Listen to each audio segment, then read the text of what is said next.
Let's see, is this thing on? Is there anybody out there? Or is it just me chatting away to myself, sitting in my living room, testing something out here? If anybody can see me, leave a comment. Holy geez. Hey guys, how are you? Hope everybody's doing okay on a Thursday. It's about 12:30 my time right now. There's a lot more people in this than I figured there'd be. Yeah, so I don't really have anything sort of to say particularly today. I'm just sort of testing this out. I want to try to make this a little bit more of a regular thing possibly going forward. Just a chance to, sort of chat with people and sort of to get the lay of the land as opposed to me showing up in your houses, once a week, maybe sometimes occasionally twice a week. Really nice to see this many people. Holy, I'm absolutely gobsmacked. Yeah, like I really did. As I said, I didn't have a plan. I figured there'd be maybe one or two people that might show up and have some questions or anything. But does anybody have any questions or anything that they want to, sort of toss out there? It can be. I'll see if the chat seems to be going faster than I'm able to read on a good day. But I'm happy to try to answer any questions or just sort of chat about the channel or, whatever you guys have in mind. It's a nice Thursday. So I'm just, there's a good question actually from that guy named Seth. Will we ever finish that video about Myanmar? Yeah, we have it recorded. We're just waiting for a good opportunity to release it and get it out there. So yeah, there is a plan for that second part of the Myanmar video. It's probably, it's trying to think when that covers up to. It's the second part is actually really interesting. We actually really enjoyed that video. I enjoyed that video a lot. I'm glad that there's still questions about it and that's still living in somebody's mind. Yeah, as I said, I'm just sort of trying to read these comments as they're going. It's going pretty quick, but Henry Stitcher, what made me start the channel? It's interesting. I sort of fell into this. For those of you who may not know, and I think it's relatively common knowledge, but for anybody who might not know, Cold War Channel is directly affiliated to Kings and Generals. So it's the guys that own and run that. They also do the Cold War Channel. I'm the face of it. I'm the guy that, as I said, shows up in your living room periodically. I got into a conversation through social media with a couple of those guys, and they were sort of looking around to start something different, something like different kind of subject. And I've always been kind of a Cold War interest. That's sort of where a lot of my interest has always sort of resided.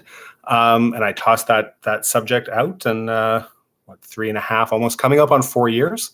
Here I am talking to you guys live for the first time. So that's where that kind of came from. There wasn't, from myself anyways, there was never a real specific intent. There wasn't a real, this is my life's mission. This is what I'm going to do. But this is where I am right now. This is where I've ended up. So, yeah, that's a great question. What started my interest in history? I I blame my 7th grade history and geography teacher. She had lived in Iraq in the 60s or 70s, and had been out onto been to dig sites at I guess ziggurats and whatnot. And she had a real passion for ancient history.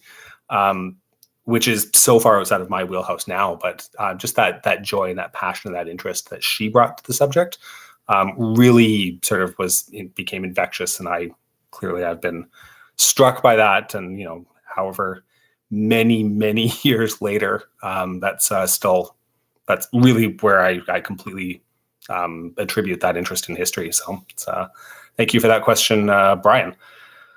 Sort of skipping through here.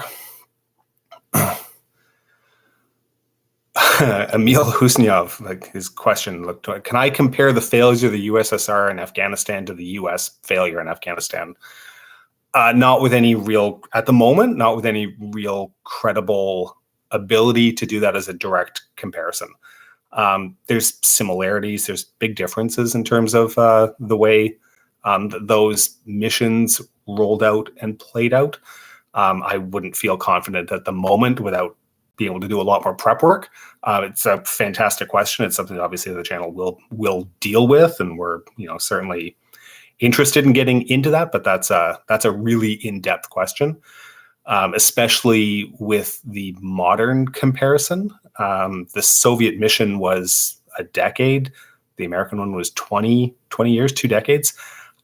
There's different lengths of time. There's different mission parameters that happen through all of that. There's different troop concentrations and levels, different politics. There's a lot of huge differences. As I said, there are similarities, but it's that's a really big can that I'm not ready to open up in a quick live stream on a Thursday afternoon. But if you guys have some patience, hopefully we will get to that within my lifetime. So that's yes, that's the goal of this, is to try to have as much Cold War information out to you guys before I die. So that's there you go.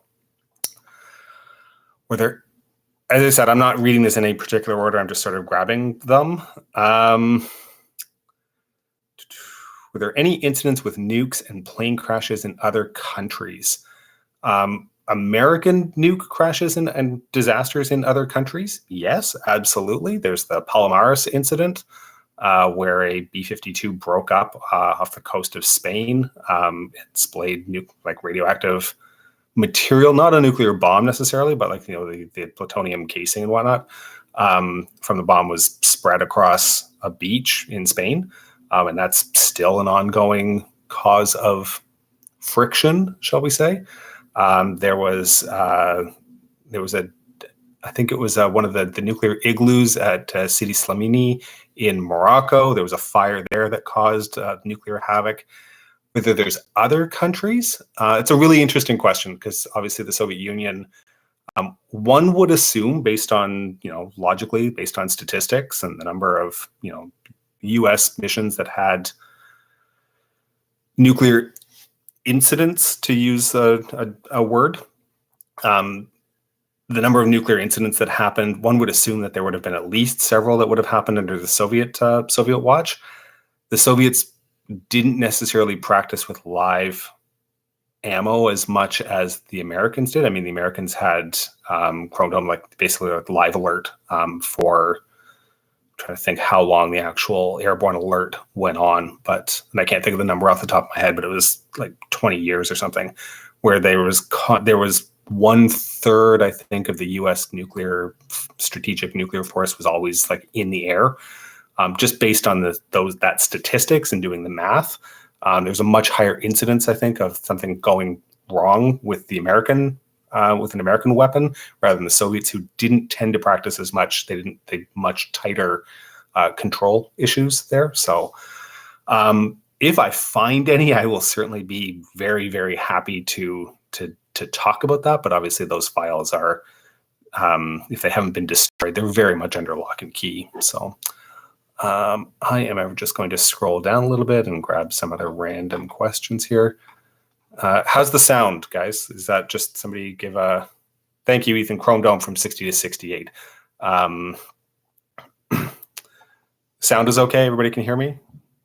No? Yes? Okay, good. Thanks. Just double checking, because as I said, this is the first time I've done this. I'm not necessarily the most tech savvy guy, so the camera is just on my Chromebook, so it's kind of crappy, and I apologize for that. I'm going to try to work on this and get a better camera set up so that you guys can check out my great skin from all the skincare products that I push out to you guys. So that's support our sponsors. They help us a lot. So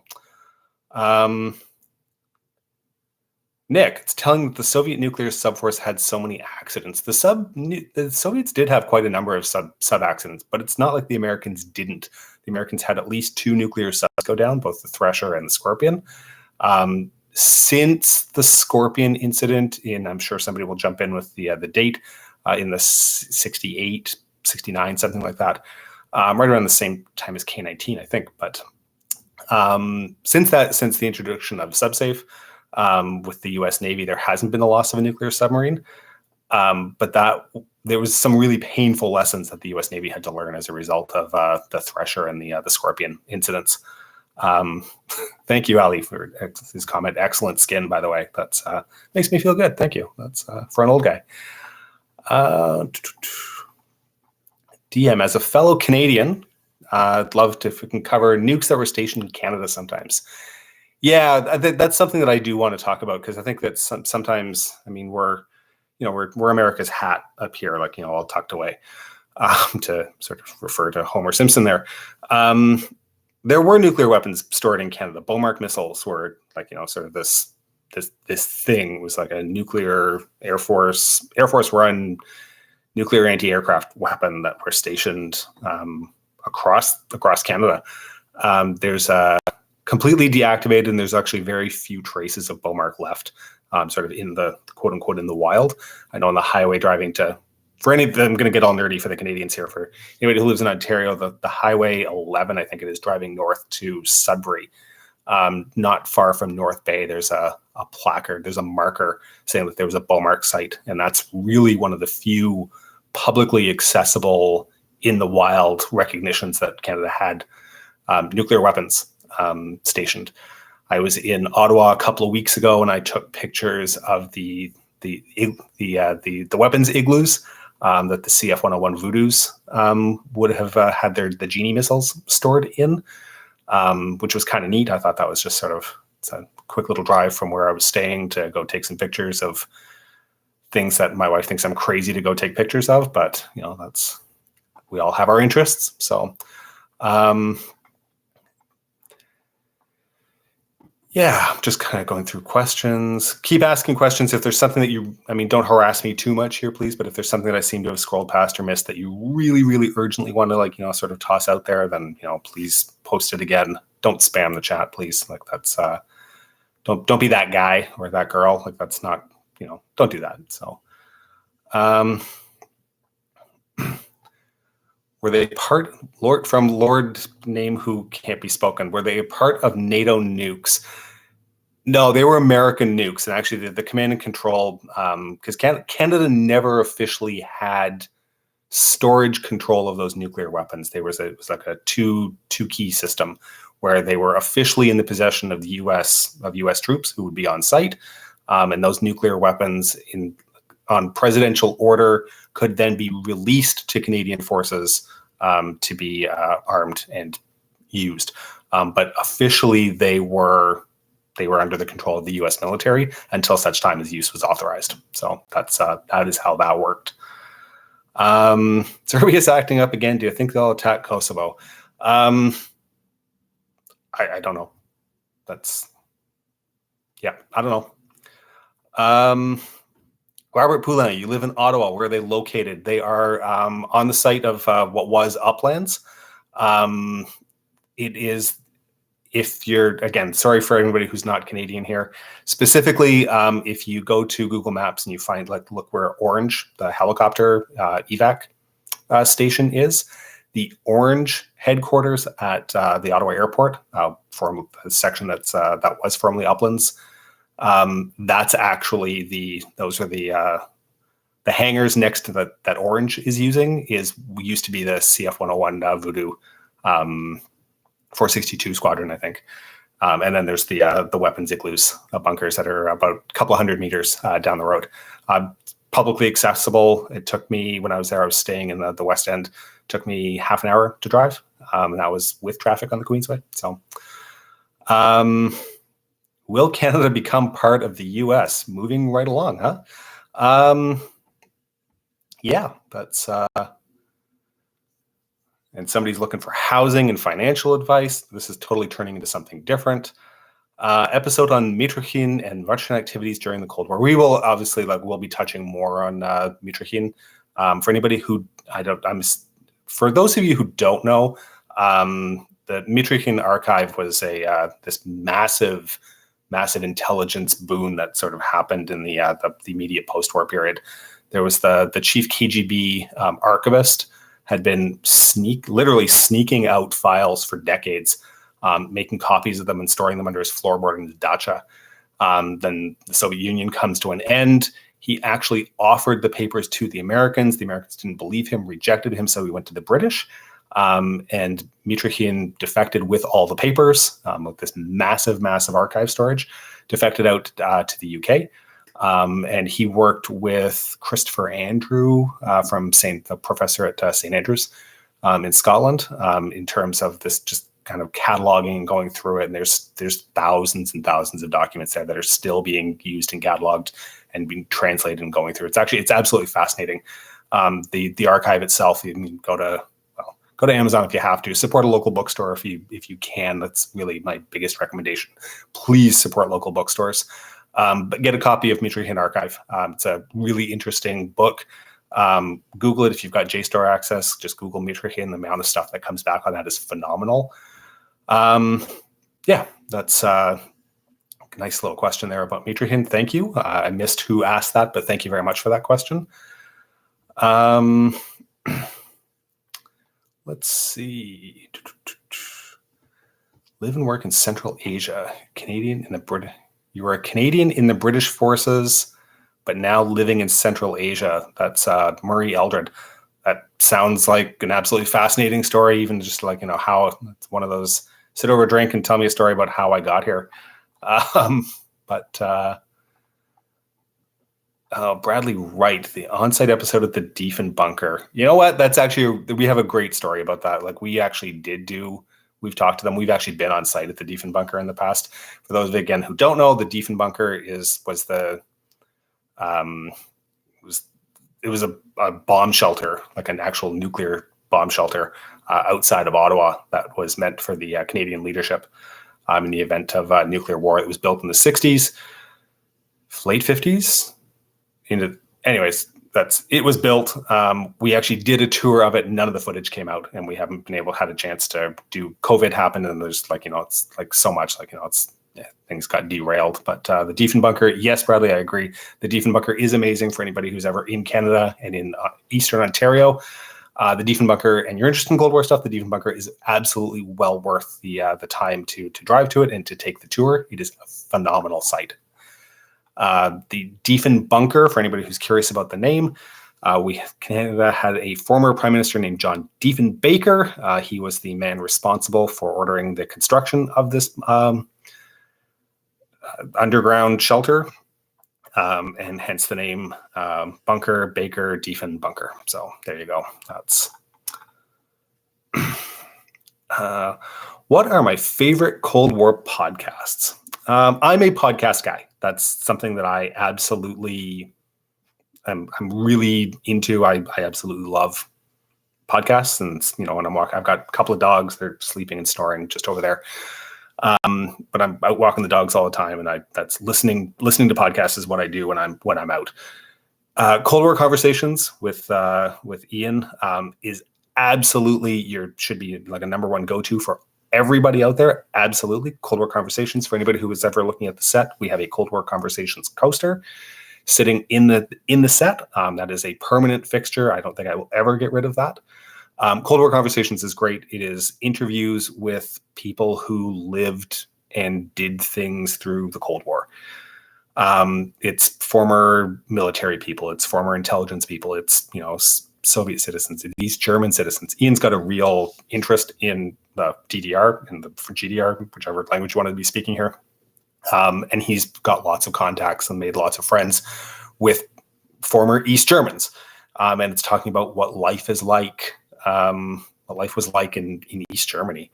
I listen to, as I said, I listen to a lot of podcasts.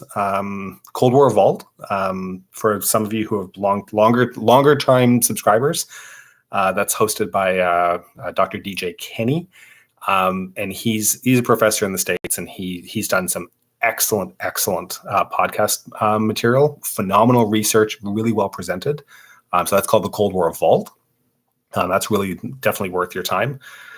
I also listen to a lot of book reviews, and that's the New Books Network.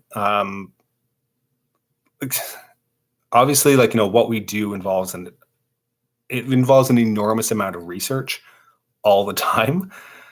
And sometimes, the amount of time that we have to be able to go back and read, especially academic work, which tends to be quite dense, it's difficult.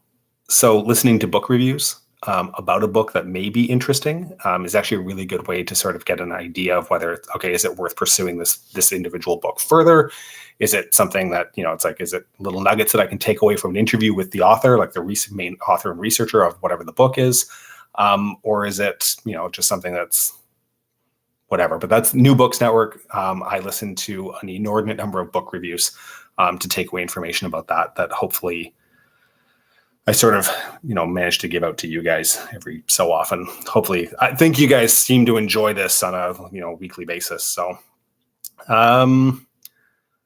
let's see. Does anyone know why Gorbachev had his signature stain on his head? That's just a birthmark. He was born with that. That's it. That's all. My favorite YouTube channels. That's Patrick. This is my dirty confession, and it's a confession that I freely make. I don't watch YouTube. I might be the face on YouTube, but I don't watch YouTube. It's not a medium that I personally find easy to access. And I think it's my ADHD or something. It can be really difficult for me to sit and watch a 30-minute video. That's a podcast, no problem. I'm out, I'm doing stuff. But yeah, the YouTube thing, I think maybe it's a sign of my age. I'm assuming a lot of you guys are significantly, maybe significantly, maybe not that significantly, but most of you guys are probably younger than I am. So that's, I don't really watch a lot of YouTube.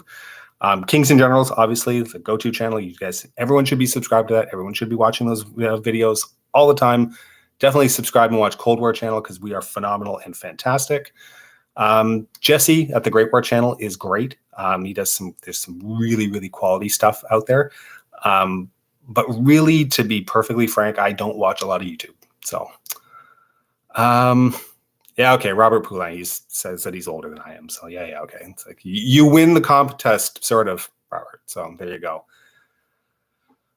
Obres, was the USSR destined to lose the Cold War? I don't know. What do you guys think? I think it's easy to sit in 2022 and look back at the history and say that, of course, the Soviet Union could never win. It was always doomed to failure. It's not what it looked like in 1989. It's not what it looked like in 1983. There was no doom. There was no doomed to failure.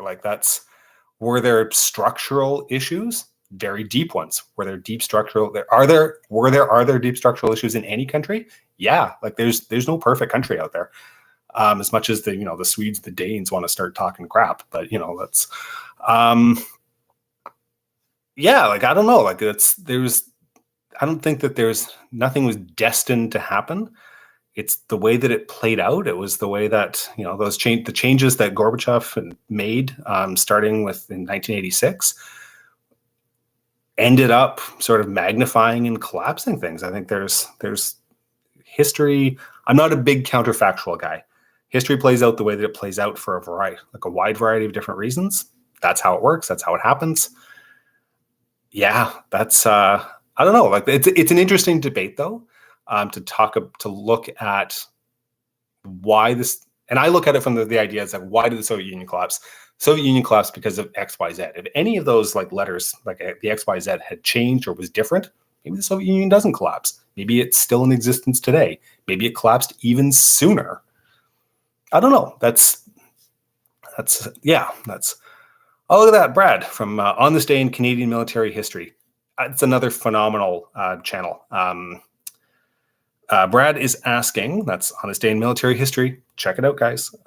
What's my favorite Cold War aircraft? I am definitely an aviation guy. I've always liked the airplanes.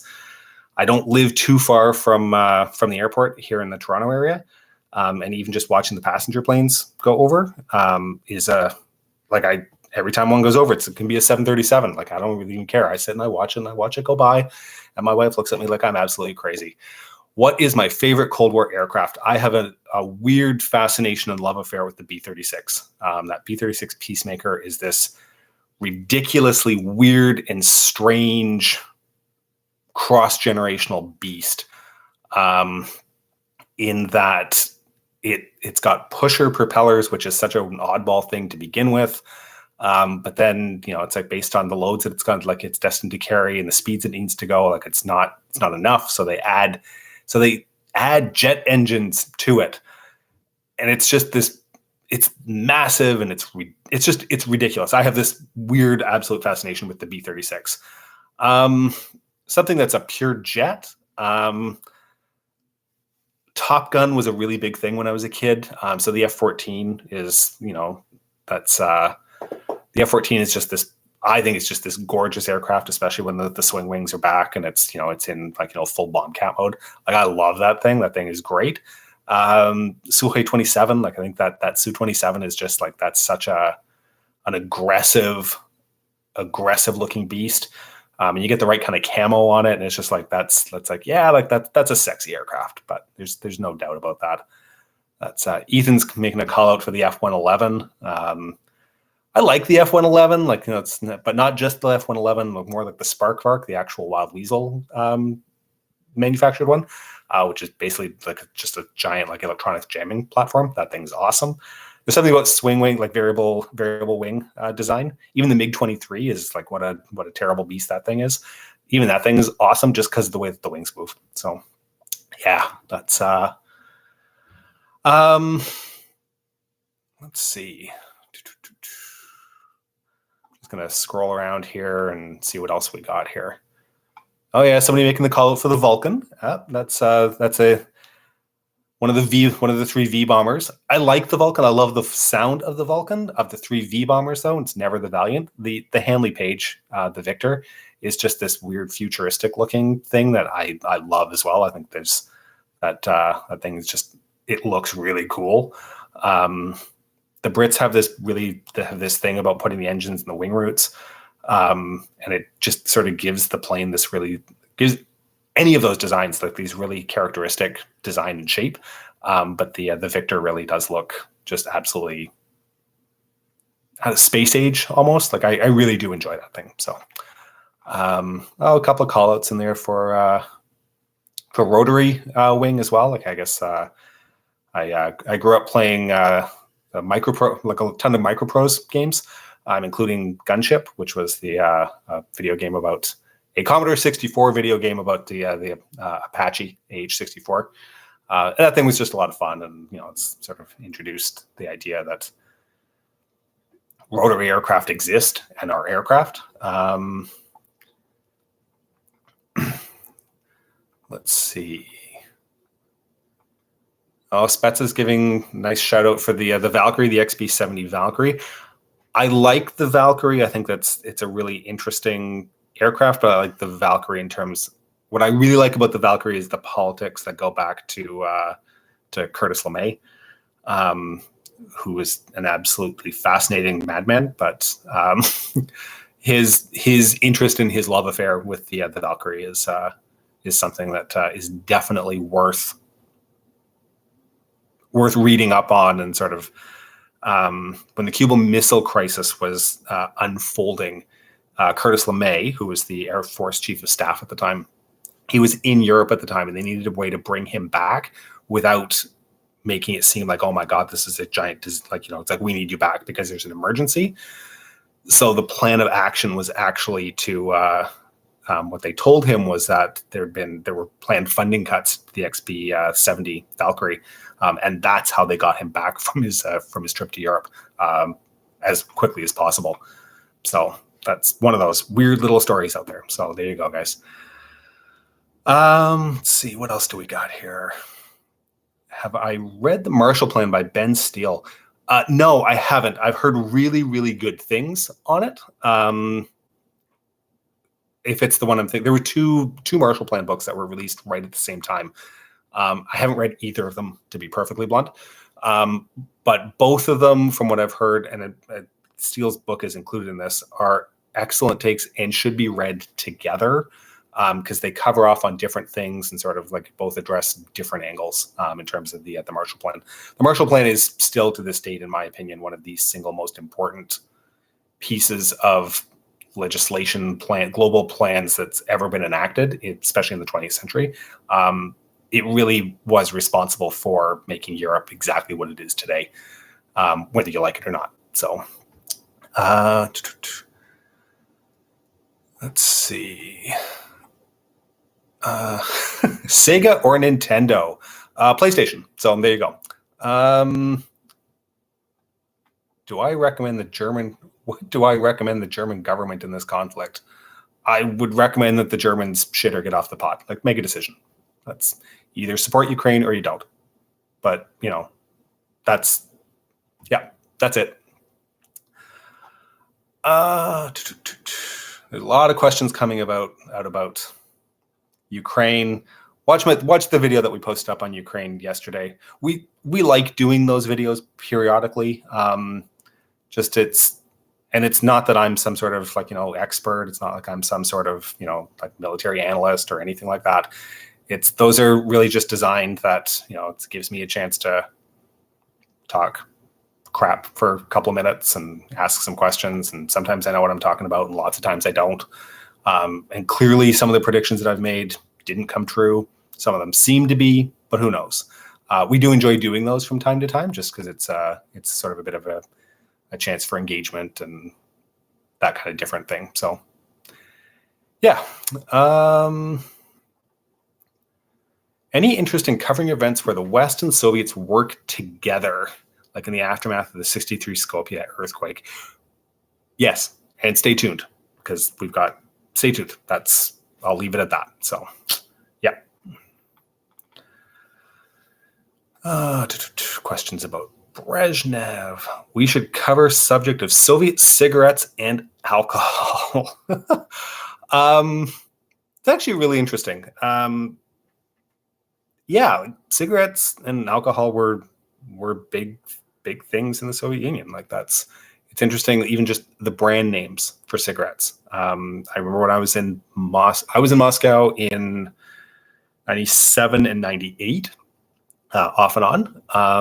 And there were still some of the branding names for cigarettes. Obviously, but by that point, Western cigarettes were all over the place.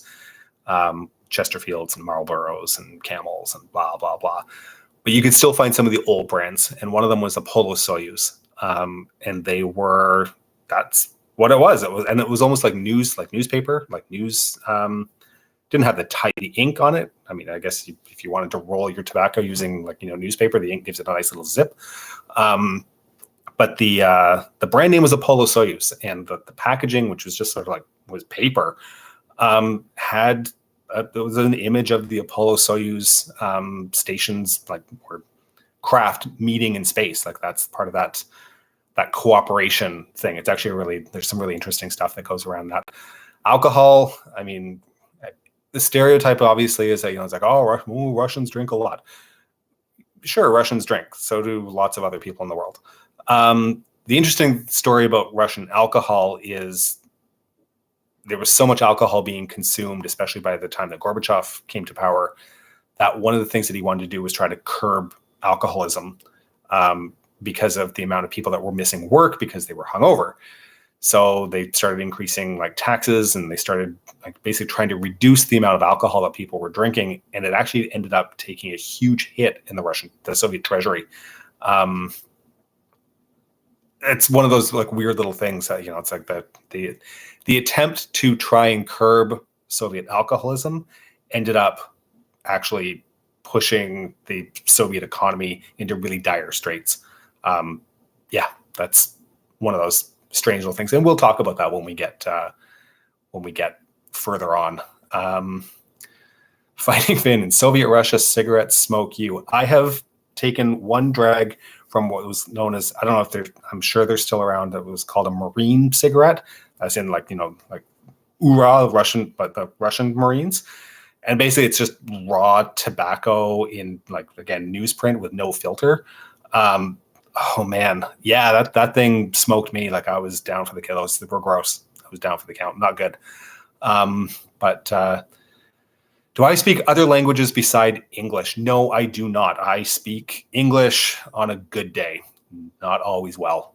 I have my anyways, yeah, I have some passing familiarity with a few other languages, but in terms of languages that I'm able to speak and have a conversation in, I am the worst sort of person. I am unilingual. So my apologies for pronunciation on everything that I do at any given point. I'm trying my best. Yeah. Let's see. Do I like Tom Morton's coffee? I've never had Tom Morton's coffee. Oh, I had a cup of coffee around here somewhere. Oh well, now that's got me thinking that I want more coffee. But how do I source videos, and what sources do we use for the Myanmar stuff? I'll be honest, and for anybody who's sort of watched, sort of the how we do our work videos, we have a few out there. I don't research and write all the scripts. I do specific ones and specific topics. We have other researchers and writers. In terms of who wrote the Myanmar one, I believe that was Demetrius, I think. I could go back and check the sources in that. I don't recall what sources he was using. How do we source them? We start like anybody does. We start with internet access and we start Googling things. We all have JSTOR access. Lots of us have access to academic libraries through projects and stuff that we're involved with. So we get in and start doing research that way. The internet, Google is your friend when it's coming to research. Google Scholar, Google Books, like all of these things, they all come together. And like you go out and you find information and you look for where the corollaries are and what, sort of the links are to make sure that what you're working with is real. It's not like, a bunch of, made up, conspiracy stuff or whatnot. So there's a ton of research that goes into it, but we use the internet a lot. Yeah, that's really like anybody like doing any kind of research. Start with the internet. It's your friend. Hell, to be perfectly honest, I mean, yeah, well, you guys are all friends, right? Wikipedia is always a great place to start. And I will emphasize the to start part.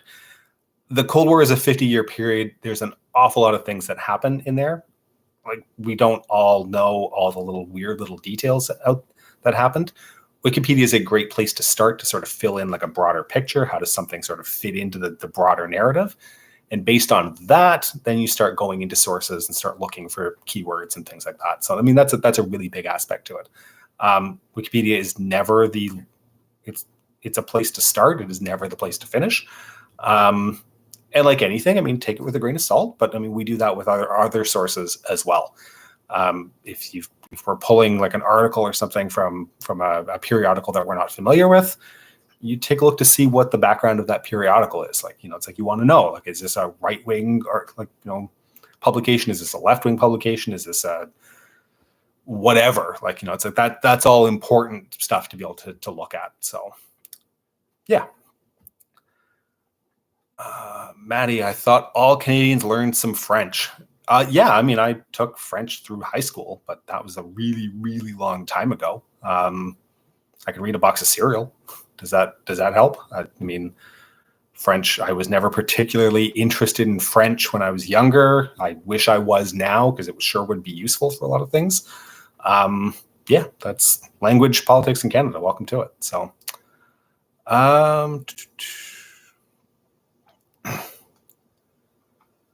would I like to redo or re-explore any videos or topics you've already covered? Yes, absolutely. And then I was having a conversation with one of our producers over the weekend about that.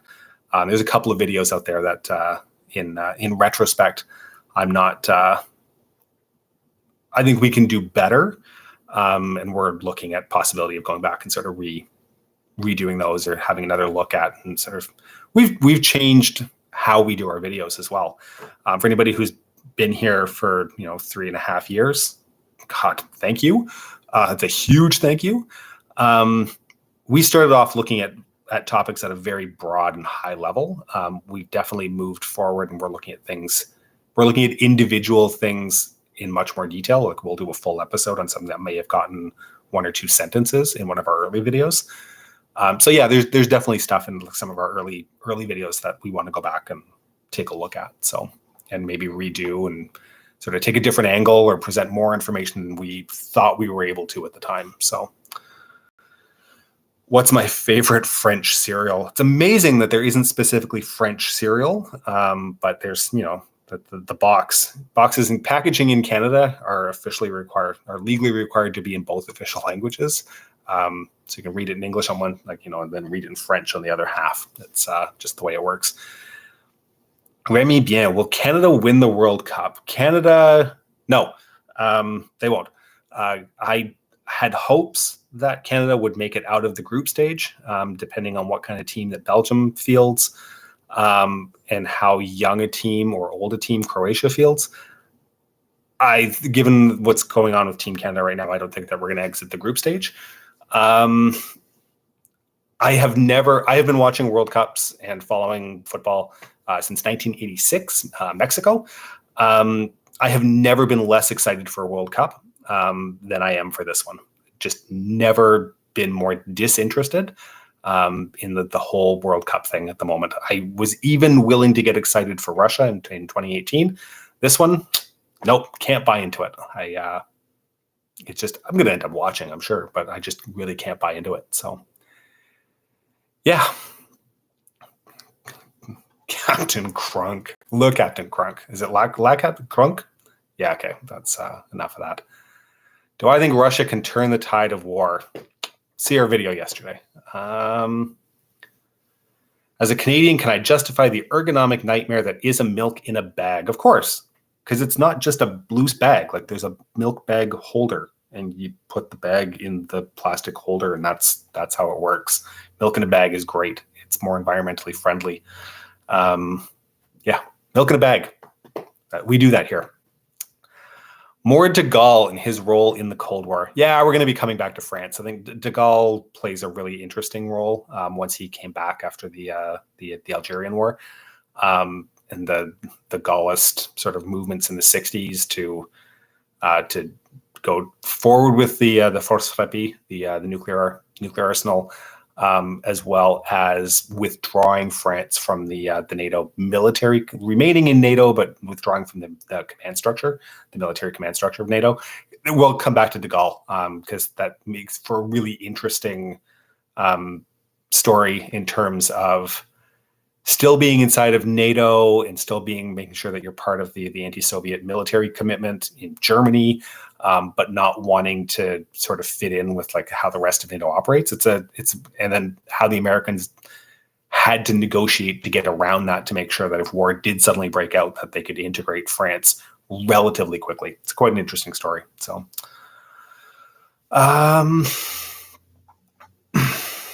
milk in a bag tastes better. That's no. Tastes like milk. Do I think the USSR is vilified? By who? I mean, go into any comment section on anything where the USSR gets mentioned. The USSR gets vilified by the people that hate, that hate the USSR and like sort of what it stood for. Do I think the USSR deserved to be vilified? For an awful lot of things, 100%. It was a totalitarian police state that, there's a ton of things to vilify the USSR. Do I think the USA gets vilified? Yeah, absolutely, because the USA has done a whole bunch of terrible things as well. It all depends what you're looking at. It all depends what the goal is and sort of what you want to talk about and the angle that you want to look at it and all of those things. Does the USSR get vilified? Yes, that is a statement of fact. Does it deserve to be? That is a completely different question. If anything, the USSR is romanticized. Again, it depends who you're talking to. Like, go into our comment section. You will find people who think that it's romanticized. You will find people who think that it's the most evil place on the planet. You will maybe find one or two people who can sort of pick and choose. Like, yeah, they did some things, like, so they wanted to do some things well. They did some things well, and they did lots of things really awfully. It's the nature of history that we all look at things sort of, we can look at events in the past differently and we can sort of pick and choose. And the idea is that if you're being honest about things, is that you're honest and you can recognize bad things and the good things. How you square that, how you come to a whole picture, I don't know if that's necessary or possible. Sometimes it's okay to split things out and say, yeah, good side, bad side. I mean, yeah. Corn Lord. That's just had somebody refer to Khrushchev in the comment section as a corn lord. I really hope that that's catching on somewhere, because I really, really love the expression corn lord. Yeah, it makes me laugh every time that I think about it. So Swiss Chalet or Boston Pizza. Those are two restaurant chains here in Canada. I'll stay home. Thanks. If I'm given a choice between the two of them, I'm good. Which makes me not very Canadian. I understand that, but that's a whole other. Maybe we'll talk about that in another live stream. But what was Turkey's importance in the Cold War? Turkey was a massively important during the entire Cold War period because of geography. It's one of two countries that had a direct land border with the Soviet Union, the other one being Norway. But Turkey obviously had like a much greater geographic border that it shared. Positionally, like obviously, like, we know from, I'm assuming most of us probably here know that the Cuban Missile Crisis was really largely sparked by, or shouldn't say sparked, one of the driving things that happened with the Cuban Missile Crisis was the presence of American Jupiter missiles in Turkey, which, I mean, that's right across the border from the Soviet Union. This is all these things. Turkey is Istanbul and Ankara were hotbeds of espionage activity. It was a great liaison point where East meets West. All this. Turkey is massively important through the Cold War. Turkey is also one of those countries that culturally people want to look at it as being non-European. And so it's sort of like it sits on the outside of what the rest of NATO is. Like it's this really interesting sort of in this really interesting position. Yeah, that's Turkey is super, super important through the Cold War. Mihailo asking, what is my full-time job? You're looking at it, guys. This is what I do. I had a full-time job until not too long ago. I quit my full-time job and I do this on a full-time basis. I'm also going back to school. So I am pursuing further higher education. So I have a very understanding wife who's being very helpful and very kind through all of this. And she's out, so she's not going to show up here. But do I have a favorite Cold War movie? I have a bunch of favorite Cold War movies. I mean, the Hunt for Red October is just, it's not like it's the best movie, but it's just such a classic. It is phenomenal. Really, really love The Hunt for Red October. The Spy Who Came in from the Cold it's an older movie, but oh my God, it is phenomenally good. It is so good. Goodbye Lenin is another absolute, just what a wonderful movie. It's poignant, it's sad, it's funny, it's all of those things. The Lives of Others, another great, great movie. Really hard to watch parts of that, but phenomenal. War Games with Matthew Broderick and Ali Sheedy. I think it's Ali Sheedy. That is such a quintessential Cold War movie from the 80s, and it really does encompass that 80s factor of the threat of global annihilation that didn't exist in movies in the 50s. That wasn't really thought of because of how atomic weapons were sort of viewed and how it was viewed that they were going to be used. Threads, the last one. If anybody out there hasn't seen Threads, you all need to go watch the movie Threads. It was on YouTube for a bit. It might still be back. I think it was on archive.org. Go buy it. I'm not going to suggest that anybody go and pirate it, because that is illegal, and don't do those things, because creators deserve, to be recognized financially for their work. But Threads is one of two movies that lives permanently rent-free in my head. I will never not think of the movie Threads at certain points. That I wake up in the middle of the night and there's the scenes from the end where they're walking across the moor. That's a haunting movie. Yeah, like that is, go watch Threads. Trust me. It is not a high budget Hollywood film, but it is one of the best Cold War movies you will ever see.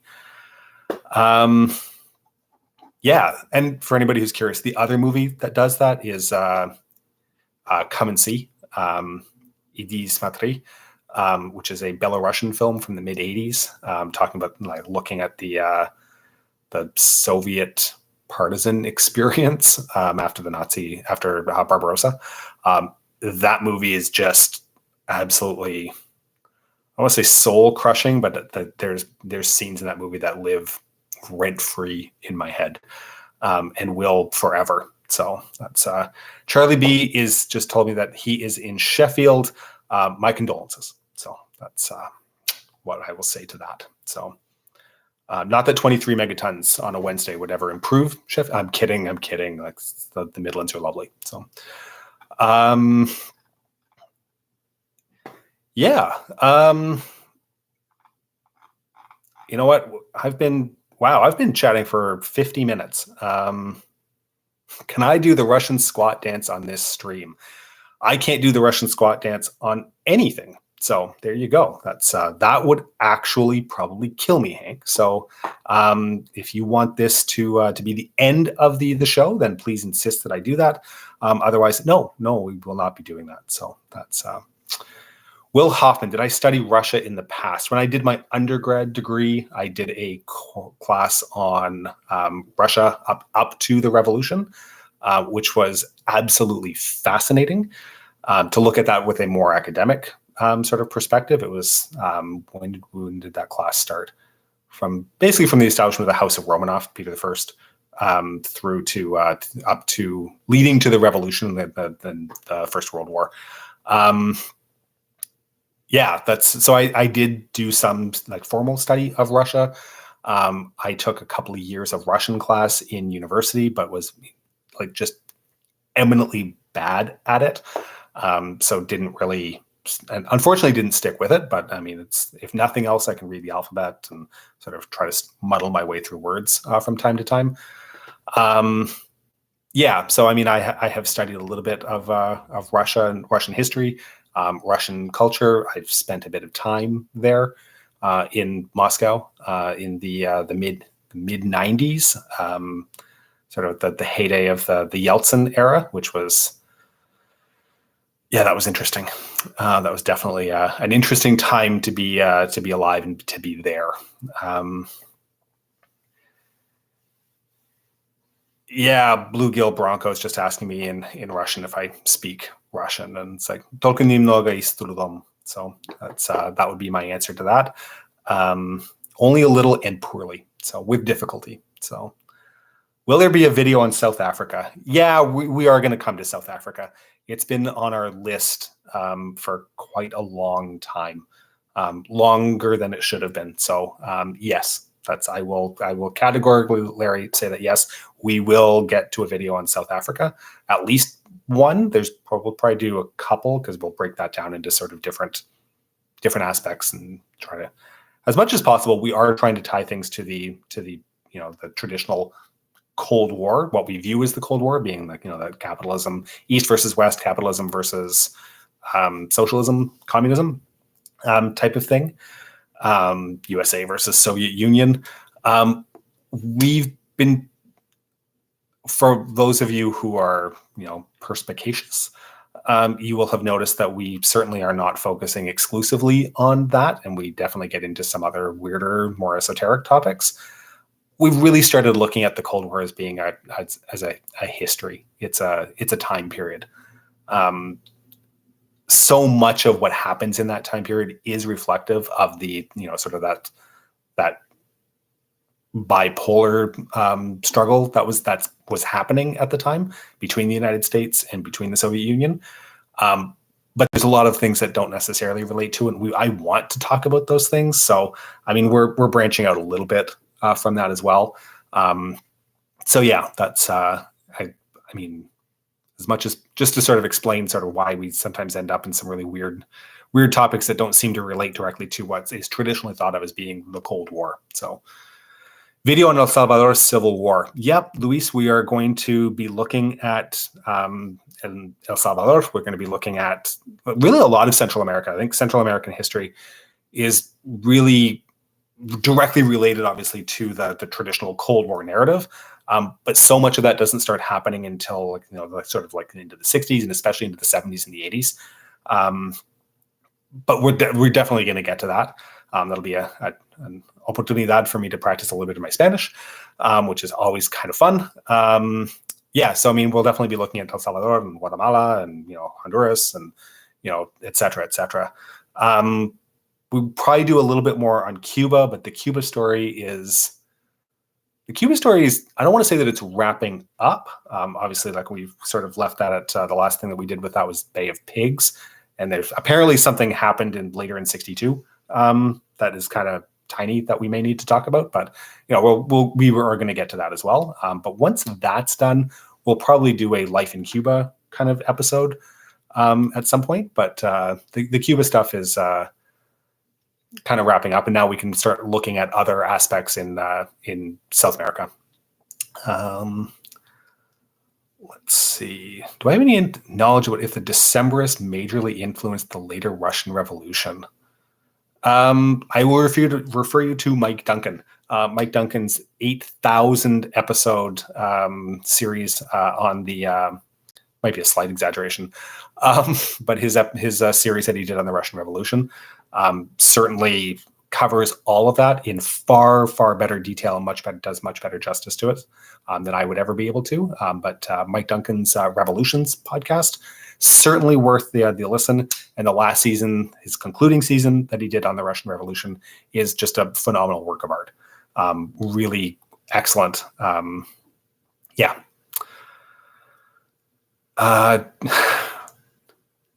Do I still enjoy the wind blowing in my face, whichever direction you're walking?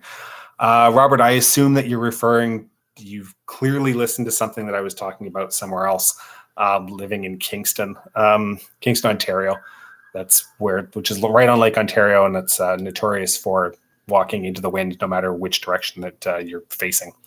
Always walking into the wind, which is really cold in January, by the way.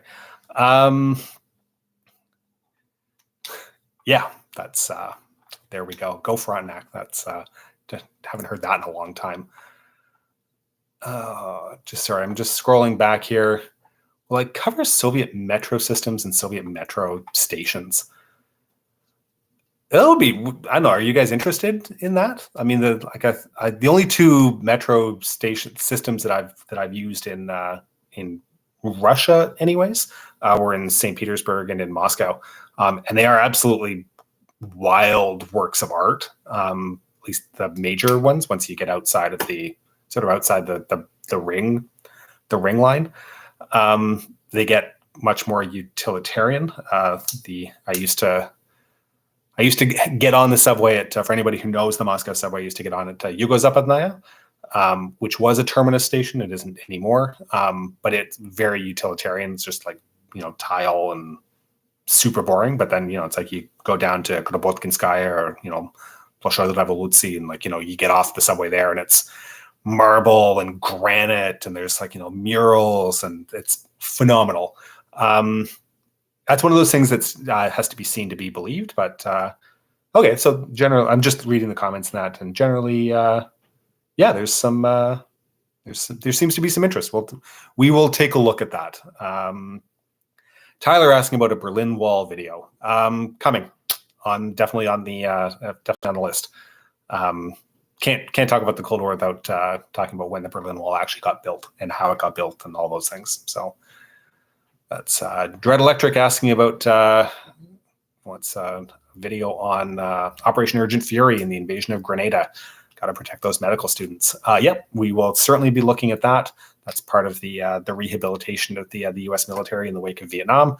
Bradley asking about Able Archer. Yep, we'll be looking at Able Archer. Absolutely, Able Archer is fascinating. More so because so much of the documentation on that is starting to be declassified and is starting to become public. So we're learning a whole lot more about Able Archer, basically with every passing week. So that's really, but yeah, we will absolutely get into to Able Archer. That's Yeah. What do I think about the Brezhnev kiss? He never kissed me, so I have no comment whatsoever. That's he certainly looked friendly though. So that's Lucian asking about Soviet education. We did a video actually on Soviet education system. I don't know if you've had a chance to see it. If you have and you wanted us to do more, let us know. If you just haven't seen it, please go and check it out. It's one of our I thought it was a pretty good video. Rather enjoyed it. So let's see. Something on the Khmer Rouge. Yeah, absolutely. Like you can't do anything properly on the Cold War without talking about the Khmer Rouge and Pol Pot, and sort of that ties in to the period after late American involvement in Vietnam post 1970, but then the rise and the establishment of the Khmer Rouge regime and the genocide that happened in Cambodia. We'll absolutely be looking at that. I don't know how I'm going to deal with that personally, because it's horrendous, but we will absolutely be dealing with it. So why don't we make alt history videos? I don't like alt history. I think let me clarify that. I personally don't like alt history videos. I think alternative history, alternative solutions, asking what if is valuable one step beyond whatever it is that you're looking at. But beyond that, there are so many moving pieces in history. There's so much going on, not to mention just chance, like just the possibility of just random chance, that alt history it can be an interesting academic exploration for what happens one step next, but anything beyond that, in my opinion, it becomes useless. That's why I personally have no interest in alt history. Other people, maybe it's just because I'm not creative enough and I don't think that way. Other people I know are really, really good at it, and have done some great videos, and some great, books and novelizations, and, Man in the High Castle, like all that kind of stuff. They're great, but yeah, it's not something that I personally am interested in getting really too deep into. So yeah. That's Sino-Vietnamese relationship. Yeah, like that is, I was just doing some reading yesterday it was a reevaluation of the Sino-Vietnamese war in 1979. That had some really interesting sort of things that came up with that, and it sort of got my brain turning in terms of, okay, what can we do with that? How does this play into other things, and sort of drawing lines and connections and all those kinds of things. So yeah, that's we'll definitely be looking at that. And obviously, the Sino-Vietnamese relationship extends. Whoa, I just smacked the desk there. I'm getting excited. The Sino-Vietnamese relationship obviously starts well before that as well. So that's, but 1,000 years before. But yeah, we'll definitely be looking at that. So, yeah. You know what? I've been talking here for about an hour, guys. How about we say another 5 minutes? Cause I got some other work I got to go do. 5 minutes. We'll go through a couple more here. My opinion on the Americans TV show. You know what? It's on my list of things that I want to watch. I haven't watched it. I've heard such good things about it, though. I don't watch a lot of TV in general, not because I have anything against it, but I just don't have find a lot of time to be able to watch TV. I usually end up with a book in my hand, so that I can present more stuff for you guys. So it's your fault that I haven't seen The Americans. I've heard phenomenal things on it. It's definitely on my list to watch, because I think from what I've heard, they've done some really good work in terms of sort of world building and scene building and sort of fitting things in. So that's I've heard it's very highly recommended. Someday, if this show ever wraps up and I can actually stop reading Cold War stuff for a bit. Maybe I'll watch some TV about the Cold War. So yeah, that's Game Night 999. Andor thoughts. That is the one thing right now that I am watching. I have just enough time in my life to commit myself to one cinematic universe. I've been a Star Wars kid since I was born. No word of a lie, like literally since almost day one. I love Andor. Andor is everything that I've wanted in a Star Wars show for decades. It is fantastic. They've done such a great job with it. And I'm speaking this to this. What's today? November 3rd, 4th, whatever today is. I've watched yesterday's release. I'm up to date. It could go completely off the rails in the next couple of episodes. I freely understand that. As of right now, having Smeagol in it, they have done a phenomenal job, and I can't wait to see how the One Ring actually gets involved. So go watch Andor, you guys. Yeah. I heard the tragedy of Darth Pelagius the Wise. Yeah, once or twice. Book recommendations. This book, let me Collapse: The Fall of the Soviet Union by Vladislav Zubok. Go read this book. For anybody who's interested in sort of the fall of the Soviet Union and the actual collapse, this is the book to read. Zubok. Absolutely a phenomenal book. That's my big recommendation for all you guys. Go buy a copy. It's absolutely worth the time and the read. You will learn and gain far more insight than you ever thought possible in terms of the last days, in the last year of the 12 months of the existence of the Soviet Union. Absolutely phenomenal book. I think it's about Goots 166, and he's going to search it on Amazon. Search it on Amazon. Again, I said this a little bit earlier in the stream, and I mean, people come and people go. Amazon if you have to, local bookstore if you can. Support local business. That's a really big thing. Bezos, have you heard the tragedy of Darth Bezos the Wise? I mean, Bezos he's got most of our money already. Spread it around, share it around. Local business, independent business, they need support too. So, but Amazon if you have to. I get it. I mean, sometimes every penny and every dollar counts. So, nope, I get it. Yeah, that's. Oh, Michelle, talking about Stranger Things and this alt reality and this the Cold War, etc. I think that was not the last season that just finished, but the season 3 with the Soviet base under the mall. They were really tapping into sort of that weird 80s nostalgia thing for the Soviet Union, and the Soviet Union as the enemy. Yeah, I think they went hard into that, and it came across as really goofy, but I thought it was really interesting that they were tapping into that. I loved it. I watched it with my wife, and she just sort of looked at what the hell is going on here? But yeah, I thought they did some interesting things with that. I like the way that they're tapping into that nostalgia. Lucian asking about Stalin's books. You mean these? Yeah, they're excellent. Definitely, if you want to read about the origin of a mass killer and mass murder and a strongman, absolutely. Books are highly recommended. Kotkin is Kotin. Kotkin, Kotkin. My apologies. Stephen Kotkin, absolutely well worth the read.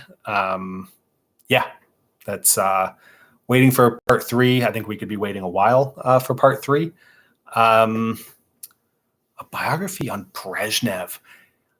I don't have a recommendation off the top of my head for something a biography of Brezhnev. I can give you one for Khrushchev, which would be William Taubman's book bio on Khrushchev. That's an excellent work. But I'm going to have to go investigate that. Sorry, Emil, I don't have a recommendation for you off the top of my head, but I'm sure that there's something out there. A lot of Brezhnev scholarship is being sort of re-examined and re-looked at this point. One of the challenges, as always, is source material. The Soviet archives opened briefly and then were closed again. And good luck getting into a Soviet archive now. If you can get to Moscow, you're doing better than I could at the moment. And getting into any of those files is incredibly difficult, if at all possible. So, Montefiore, The Court of the Red Tsar, good book. Montefiore's excellent author, always well researched. Am I going back to Indonesia? Physically, I've never been to Indonesia. If someone wants to invite me and sort of show me around Cold War stuff in Indonesia, hey, reach out to us. I'm always happy to travel and go check out stuff. We will be coming back to Indonesia sooner than later. Chronologically, we're coming up on the Konfrontasi and G30S, and what some people have actually referred to as a genocide that happened, like 1.5 million dead in starting the mid 1960s in Indonesia. So yeah, we absolutely will be coming back to Indonesia. It is a fascinating story that actually doesn't get as much attention in sort of the wider audience as it really, really should. Yeah, that's. Let's see. I think we're just coming up on me having to go and go do other things.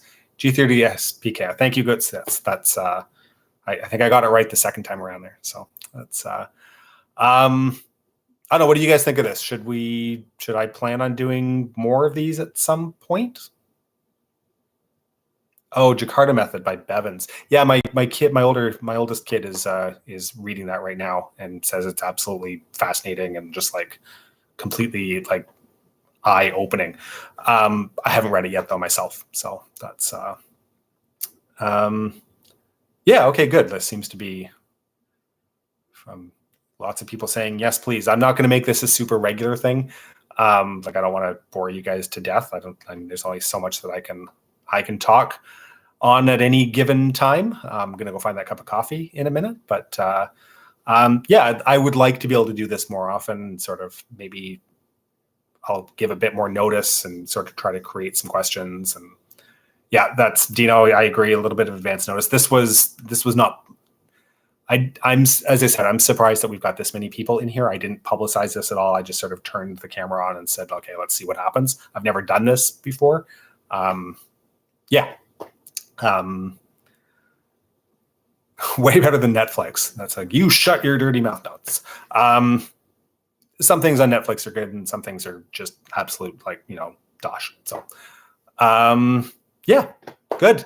Thank you very much, everybody. This was actually a lot of fun. I really appreciate everyone sort of taking a bit of time out of their day and sort of chatting and contributing. And I'll try to set something up and give a little bit more notice next time around. So hopefully you guys all have a great afternoon and going into the weekend, have a great time.